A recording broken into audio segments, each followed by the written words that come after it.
네, 매주 금요일마다 주간 여론조사를 통해서 한 주간의 민심을 알아보는 쇼미더민심 코너입니다. 배종찬 인사이트K 연구소장님 나오셨습니다. 어서 오십시오. 안녕하십니까. 네, 백장입니다. 하루 또 일주일에 한 번씩 만나는 배 소장님. 네. 볼 때마다 재밌고. 이게 우리가 다 가족이네요. 앞서 방송을 했던 문희정? 문희정, 네, 평론가님. 문희정 평론가. 네. 저하고는 또 각별한 인연이 있습니다. 아, 같이 방송도 많이 했고. 어떤 네. 각별한 인연일까요? 방송 같이 했다 이건 각별한 인연이라고 하지 각별하죠. 네. 문희정, 배종찬, 배종찬, 문희정. 마시고. 뭐야, 무슨 그게 뭐겠다는 거야? 그냥 연결을 하면 되는 거지. 특별한 게 없다는 거죠, 지금? 두 사람 다 괜찮잖아. 혼자만 문바라기 한다는 거죠? 문바라기? 왜 그래요? 알겠습니다. 문동선? 알겠습니다. 자, 우리 주바라기님께서 아주 상쾌 통쾌합니다. 야, 문바라기 나오니까 또 주바라기 나오고 오늘 분위기 좋네요. 자, 우리 배종찬 소장님 욕도 많이 먹지만 또 네네. 욕을 많이 정말 먹어야 칭찬 많이 받아요. 또. 욕을 많이 먹어야 오래 살아요. 아, 욕도 많이 해주십시오. 저는 요즘 욕 우리는 먹는 게, 차고 넘쳐요. 욕 먹는 게 좋아요. 그래요? 왜? 네. 욕을 먹어야 오래 살잖아요. 어쩐지 조금 욕을 이렇게 먹어도 살쪄. 네. 욕줘요. 욕보게. 됐어요. 그만해요. 좀 알았습니다. 일단 한 번만 했으면 좋겠어요. 거기까지. 예, 일전당하겠습니다. 네, 자, 문재인 대통령하고 윤석열 대통령 당선인 회동 어쨌든 그냥 우여곡절 끝에 겨우 성사되긴 했습니다만은 네. 결국 갈등은 그대로 노출이 돼 있습니다. 그래서 사람들한테 물어보겠죠. 그렇죠. 도대체 이 갈등의 제일 원인 제공한 사람은 누구냐. 그랬더니 이거는 윤 당선자가 잘못이 좀 크다. 이렇게 얘기하는 여론조사가 있어요. 있습니다. 미디어 토마토가 뉴스 토마토 의뢰를 받아서 지난 26일, 27일 실시를 했습니다. 그러니까 네. 해동 전이에요. 그러네요, 조사 바로. 결과가. 네. 그러니까 이제 갈등이 극을 치달을 때죠. 우리 회동은 28일에 28일이었습니다. 네. 그래서 정확하게 말씀드리는데 실시된 조사입니다. 자세한 사항은 조사기관의 홈페이지에서 또 중앙선거여론조사 홈페이지에서 확인 가능한데 네. 이 갈등이 계속 빚어지고 있다. 문윤 갈등, 문윤 충돌, 문윤 전쟁 네. 이런 표현까지 전쟁이란 말까지 나와요. 나왔는데 네. 이 책임이 누가 더 크냐? 윤석열 당선인의 책임이 더 크다는 의견이 50.7%로 절반을 넘겼습니다. 그런데 네. 문 대통령 책임이 크다는 거는 또 42.9%. 오차 적지는 않아요. 오차 범위를 어쨌든 오차 범위 벗어나서 바뀝니다. 오차 윤석열 범위 당선인에게 책임이 있다. 네. 자, 근데 문 대통령 책임이 있다는 응답도 있네요, 많이. 그렇습니다. 이건 왜냐하면 오. 뭐 국민의힘이나 또 보수 진영에서는 문재인 대통령이 책임이다 이야기를 할 때고요. 또 다른 조사, 뭐 수치는 소개를 안 드립니다. 다른 조사에서도 보면 대통령의 국정 수행에 대해서 뭐 부정적인 평가 이후로 당선인에 대해서 비협조적이다. 뭐 이런 의견이 나오니까요. 왜냐하면 성향에 따라서 다를 수는 있습니다. 그런데 그렇죠. 대체적으로 누가 책임이 더 많으냐는 중도와 관련이 있을 거예요. 네. 결국에는 문재인 대통령은 임기를 마무리하는 대통령이고 그렇죠. 윤석열 당선인은 이제는 5년, 지금 아직 임기 시작도 안 했잖아요. 더 남아있기 때문에 어떻게든 지지율을 끌어올려야 되는 사람이거든요. 네. 그렇기 때문에 이 중도의 지지율, 또 중요한 게 MZ세대 2030, 또 여성들의 표심을 끌어가야 되는데, 마음을 끌어가야 되는데 50%가 책임이 더 크다는, 물론 해동 이후엔 좀 달라졌을 수도 있어요. 그런 의견이 나오는 것은 좀 아쉽다. 뭐가 아쉬우냐? 좀 더 적극적으로 통합이라고 이야기를 했고 또 소통한다고 이야기를 했으니까 네. 뭐 정부 여당 안 도와준다, 또 문재인 대통령 책임이 크다 이렇게 자꾸 주장하는 것보다는 오히려 윤석열 당선인이 더 적극적으로 끌어내는 것이 중요하죠. 지금 보시면 회동 이후에 국방부 청사 이야기 나옵니까? 인수위 측에서? 많이 안 하고 있어요. 별로 안 나오죠. 자제하고 있어요. 별로 안 나오죠. 네. 이것만 보더라도 네. 여론을 알고 있는 거죠. 여론에서는 더 협조적으로 민생을 가라. 네, 또 추경 네. 이야기를 많이 하고 있거든요. 네. 바로 그런 얘기들이죠. 점수가 떨어졌다. 네. 점수를 만회하지 않으면 네. 큰일 난다. 네. 이걸 알게 됩니다. 그 얘기를 하다 보니까 이 얘기를 안 할 수가 없네요. 사실은 이거는 예전은 없었지만 레임덕이 아니라 취임덕이다. 취임덕 이야기가 나와요. 그러니까 윤석열 대통령 당선이 아직 취임도 안 했는데 그렇죠. 지금 지지하는 것보다는 부정적인 여론이 훨씬 많은 걸로 지금 여러 가지 지표에서 나오지 않습니까? 그렇죠. 왜 그러는 걸까요? 아니 가장 큰 이유는 뭐냐면 네. 대선 때도 아슬아슬했잖아요. 결과가. 그러니까 대선 여진이 있는 거고 지방선거 앞두고 있기 때문에 진영 간 대결 구도가 그대로 또 지속되고 있어요. 그럼에도 지속되고 불구하고 있어요. 그럼에도 불구하고 중요한 건 뭐냐.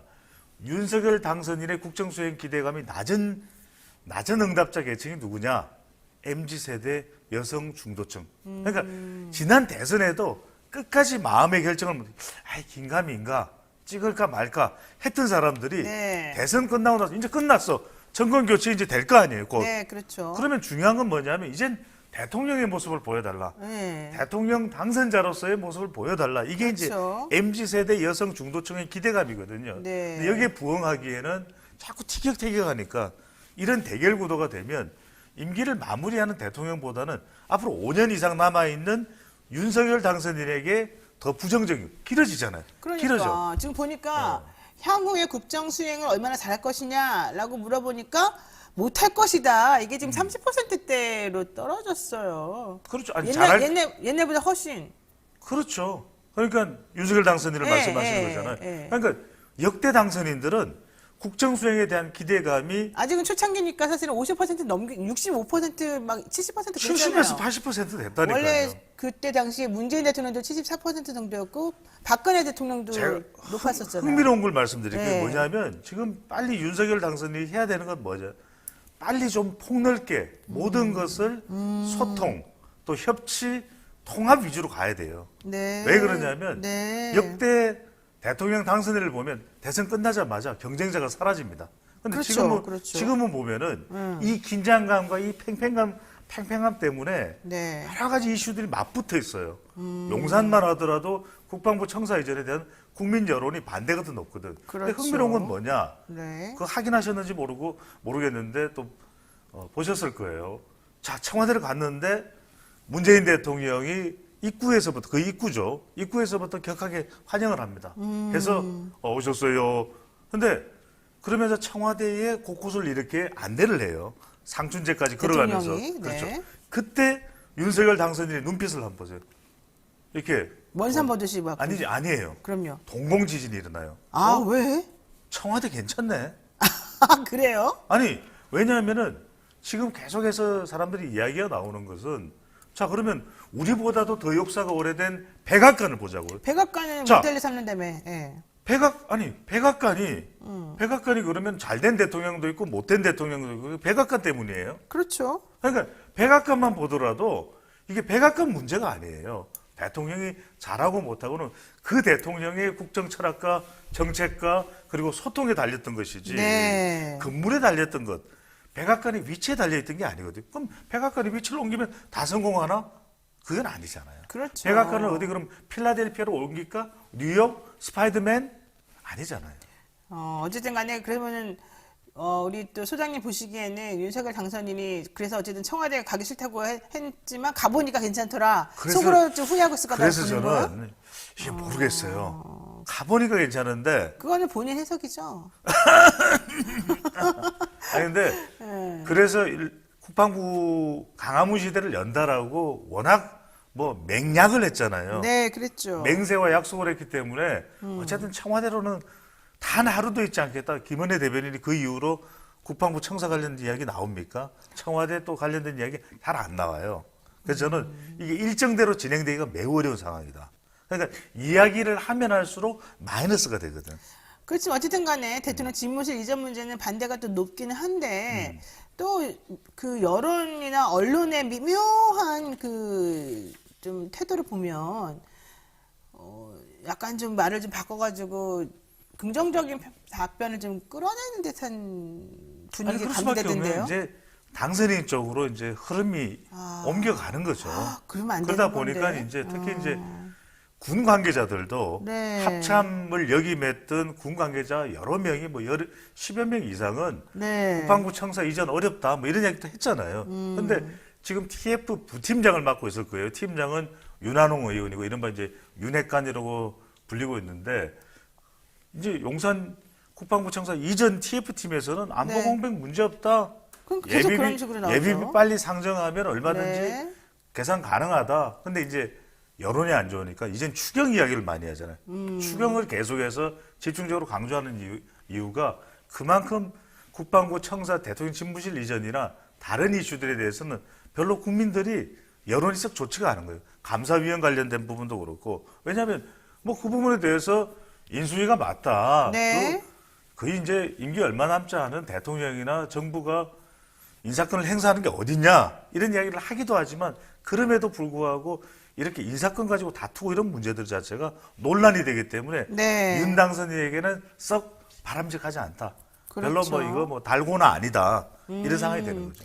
좋습니다. 자, 그런데 또 이제 어제 또 뜨거운 이슈 중에 하나가 이제 윤 당선인이 원래 핵심 공약으로 내놨던 게 검찰권을 다시 강화하겠다는 거 하고 법무부 장관이 검찰총장에 대해서 할 수 있었던 수사지휘권을 폐지하겠다 이런 내용이었잖아요. 그렇죠. 자, 여기에 대해서도 한번 또 우리가 좀 살펴봐야 될 것 아니 같아요. 이 여론도 법무부 장관의 수사 지휘권 폐지가 지금 논란이 됐잖아요. 예. 그래서 인수위에서는 법무부의 보고도 연기를 했고 네. 지연이 됐고 네. 반면에 이제 박범계 장관은 뭐 시종일관 초지일관 법무부 장관의 수사권 폐지는 안 된다 이런 입장이잖아요. 관련해서 여론을 보면 법무부 장관의 수사지휘권 폐지와 관련해서 폐지해야 한다는 여론이 38%, 폐지하면 안 된다는 여론이 41.1%. 그러니까 폐지해도 된다는 여론이 압도적이거나 절반을 넘는 게 아니에요. 네. 그러니까 뭐 오차 범위 내에 있긴 하지만 폐지하면 안 된다는 여론이 41.1%. 그러니까 네. 우리 국민들 다수는 노인 진행자도 마찬가지일 거예요. 아, 이거 폐지하면 사실 저는 안 된다고 검찰 봐요. 개혁해야 된다. 네. 이 크게 이제 검찰 개혁이라고 하는 부분에 대해서 네. 국민들의 공감대가 있다. 그렇다면 그걸 위해서는 이 검찰을 견제할 수 있는 수단도 있어야 되는 것이고 네. 또 예산도 투명해야 된다. 최근에 뭐 또 어떤 이슈 때문에 특활비 논란을 겪잖아요. 특활비 논란이 나오고 있잖아요. 그런데 검찰의 특활비도 만만치 않거든요. 아유, 많죠. 그런 부분에 대해서도 투명해져라. 네. 그런 부분들이 명확해진다면 검찰 예산권도 독립도 가능할 수 있다. 이런 이제 여론이 나오고 있는 거죠. 어쨌든 법무부 장관 수사지휘권 폐지 관련해서는 폐지하면 안 된다는 여론이 조금 더 높은 것처럼 보입니다. 물론 오차범위 내라는 걸 다시 그렇죠. 말씀드립니다. 팽팽하다고 봐야 되겠죠. 네. 그런데 어쨌든 박범계 장관은 사실은 지난번에 이제 추미애 장관이 수사지휘권 행사하면서 조금 하려다가 못했던 부분이 있어요. 한동훈 검사장, 한동훈 지검장. 예, 그 네. 고검장이죠. 그 유분에 대한 채널 A 뭐 그 사건 관련해서 그것하고 그다음에 김건희 씨 그 도이치모터스 주가 조작 관련된 사건 좀 제대로 수사해라 뭐 이런 얘기 하려고 하다가 그런 얘기를 이제 사실은 어제 오전에 발표가 됐었어요. 단독으로 나왔었죠. 네. 그런 식으로 수사지휘권을 발동하려고 한다, 논의를 하고 있다 이렇게 나왔다가 갑자기 저녁 때쯤 무렵돼가지고는 그 논의를 중단했다 이래 버렸거든요. 부담이죠. 그게 그러면서 또 한편으로는 친정부 성향의 검사들마저도 당신이 그렇게 하면은 직권남용의 우려가 있습니다라고 말했기 때문이다. 이렇게 또 그렇죠. 보도가 나왔어요. 그러니까 이제 윤석열 당선인이 그냥 당선인이 아니잖아요. 네. 검찰총장을 역임했던 당선이고 그렇죠. 또 검찰총장 당시에도 여러 가지 논란들이 많았잖아요. 그게 법적인 또 쟁점으로 이어져서 실제 소송으로까지도 번졌던 상황이기 때문에 네. 이런 부분들이 대통령이 안 됐더라면 당선이 안 됐더라면 또 다른 상황이 벌어졌을 수도 있어요. 네. 그런데 딱 당선돼 보세요. 차기 대통령이야. 네. 지금 앞으로 얼마 안 있으면 네. 그걸 검찰에서 수사를 한다. 또 가장 측근이 됐든 가족이 됐든 네. 못하죠. 좋습니다. 그러니까 그 부담을 안고. 그래서 저는 이걸 말씀드리고 싶은 건 사실 이러지 말아야 돼요. 그게 어느 정권인데 현 정부든 아니면은 차기 정부든 간에 검찰이 성역이 없어야 되죠. 그리고 네. 특히 이제 정권 2학기가 되면은 마치 국민들이 볼 때 눈치를 보는 것처럼 보인다.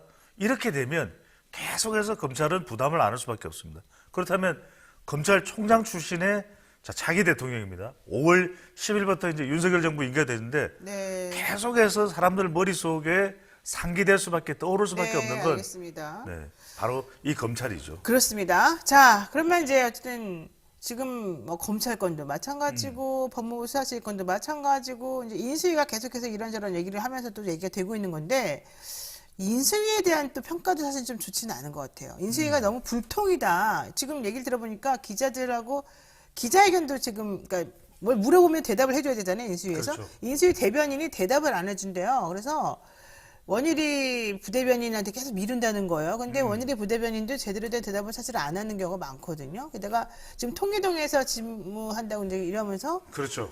기자실도 사실은 제대로 마련이 안 돼 있는 지금 또 형편이거든요. 삼청동하고 네. 통이동 인수위 사무실 앞에는 임시예요. 그건 또 천막이 막 쳐져 있어요. 프레스 카페잖아요. 프레스 네, 맞습니다. 카페이기 때문에 그건 또 임시로 설치된 자, 것이거든요. 그래서 네. 현재 인수위에 대해서 평가를 지금 어떻게 하고 있는지 여론조사한 게 또 있죠. 그렇죠. 역시 네, 한번 얘기 좀 해주세요. 미디어 네. 토마토와 뉴스 토마토의 결과인데 잘하고 있다는 평가가 29.6%, 채 30%가 안 돼요.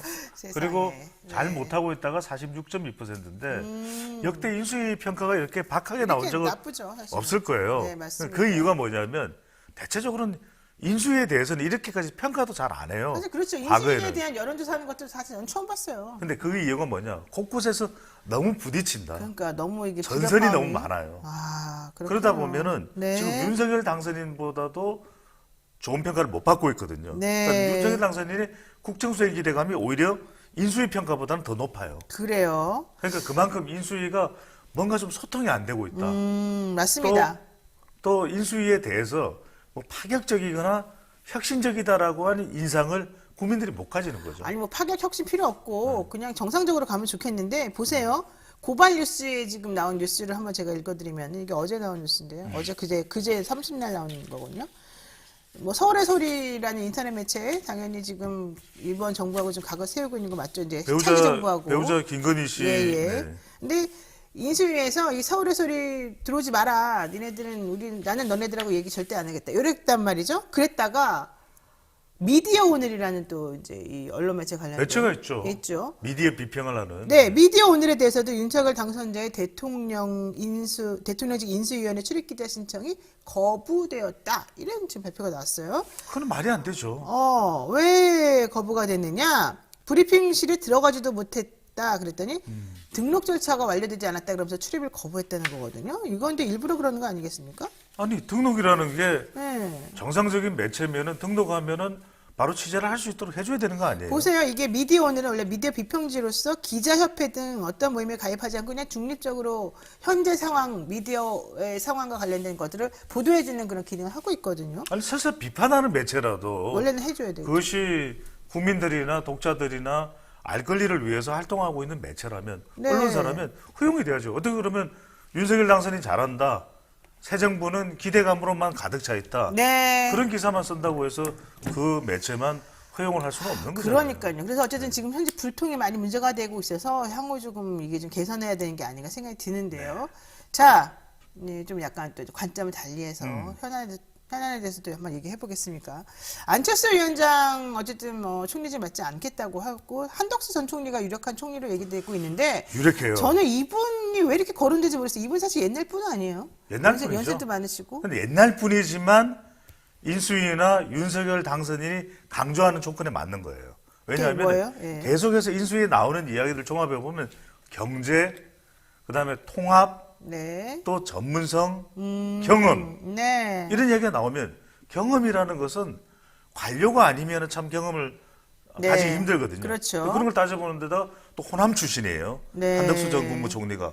그리고 근데 한 총리가 뭐 호남 출신이 이게 의미가 있는 겁니까? 아니 이 그게 상황에서? 결정적이라는 건 아니지. 근데 이제 인수위에서는 그렇게 생각할 수도 있다라는 거예요. 알겠습니다.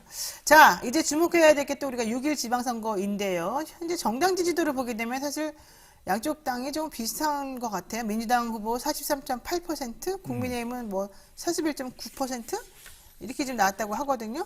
그러니까 대선 결과 그대로 네. 가는 거예요. 아. 대선이 끝난 지 얼마 안 된 시점에 치러지는 지방선거이기 때문에 근데 민주당이 조금 높게 나왔네요. 물론 오차범위 내지만. 그 여파가 그대로 가는 거죠. 또 여당이기도 하고 네, 한번 화면으로 잠깐 볼까요? 뭐 큰 차이는 아니니까 네, 네. 팽팽한 결과로 지금 보면 정당 지지도 추이가 좀 나와 있습니다. 네. 지금 보시다시피 파란색이 민주당이고 빨간색이 국민의힘인데 보니까는 전체적으로 민주당 지지층이 조금 많은데 잠깐 중간에 잠깐 뒤바뀐 적이 한 번 있었군요. 그렇죠. 이것도 이제 뭐 시점에 따라서 바뀌는데 그래서 지금 보면은 윤석열 당선인의 긍정평가와 네. 국민의힘 지지율이 비슷하고 꼭 같은 수치는 아닙니다. 네. 그다음에 윤석열 당선인의 부정 전망과 또 민주당의 지지율이 비슷한 그 영향을 받는 거예요. 그렇군요. 그렇죠. 네. 그래서 윤석열 당선인이 어떤 평가를 받느냐가 6월 1일 지방선거도 상당히 중요할 수밖에 없다. 그렇습니다. 윤 당선인의 지지율이 높으면 국민의힘이 유리할 수 있겠지만 네. 반대로 윤 당선인의 지지율이 시작했는데 국정수행 지지율이 낮으면 오히려 더불어민주당에게 기회가 될 수가 있는 거죠. 그래서 저는 오히려 6.1 지방선거에서는 이게 지금 아무래도 대선에서 이제 후보가 당선이 된 쪽이 좀 더 우세하기 마련이었는데 생각보다 민주당 쪽이 조금 선전할 가능성이 있겠다 이렇게 좀 생각이 이번에는 들어요. 그게 없어요. 허니문이 없어요. 네, 노 허니문도 허니문. 없고 그렇죠. 그러니까 허니문이 있어야 대통령의 지지율이 높을 수밖에 없고 그래서 여당인 6월 1일 지방선거 때의 여당은 국민의힘이 되는 거예요. 네. 의석수는 적어도 알겠습니다. 작아도. 네. 그런데 이제 그게 아니라는 거죠. 자, 그러면은 어쨌든 서울 경기 누가 어느 당이 승리할까 이게 매우 중요한 부분일 텐데요. 지금 경기 인천의 민주당 후보에 대한 지지도는 44%, 국민의힘 후보에 대한 지지도는 40.6% 나왔고 서울 쪽에서는 민주당 후보에 대한 지지도가 35.9%, 또 국민의힘 후보에 대해서는 44.9%로 나와서 경기도 지사에서는 민주당이 유리하고 서울 시장에서는 국민의힘이 유리하다. 그러니까 오세훈 시장이 그렇죠. 지금 유임될 거다. 뭐 이런 서울은 얘기가 있어요. 현직 프리미엄도 있는 데다가 네. 대선에서도 윤석열 당선인이 더 많이 이긴 지역이잖아요. 그렇죠. 리고 이 지역에 이제 부동산 이슈가 그대로 있고 그래서 서울은 얼마나 좁힐 수 있느냐. 네. 일단 좁혀야 뭐 역전도 생각할 수 있는 거예요. 그러니까 더 주목하는 것은 경기도에서는 뭐 김동연 대결, 김동연 대 유승민? 또 유승민의 대결이 될 거냐. 뭐 그는 본선 후보가 누가 되는지도 좀 지켜봐야 그렇죠. 되는 그게 부분인데. 매우 중요하죠. 그런데 경기도는 이재명 더불어민주당 상임고문의 후광, 영향력이 있는 곳이잖아요. 네. 그래서 경기도는 더불어민주당이 사수를 해야 된다. 이런 이제 분석과 또 전망이 나오고 있는 거죠. 알겠습니다. 네, 지금까지 배종찬 소장과 함께했습니다. 오늘 말씀 고맙습니다. 시간이 너무 짧네요. 네, 짧아요? 네, 알겠습니다. 안녕히 가십시오. 네. 자, 오늘 노영의 뉴스 인사이다 저희가 준비한 시간 여기까지고요. 여러분 주말 잘 보내시길 바라고요. 다음 주 월요일에는요, 김성회 소장 있죠. 정치연구소 싱크와이 소장 함께 한번 하겠습니다. 여러분 주말 잘 보내시고요. 건강하십시오.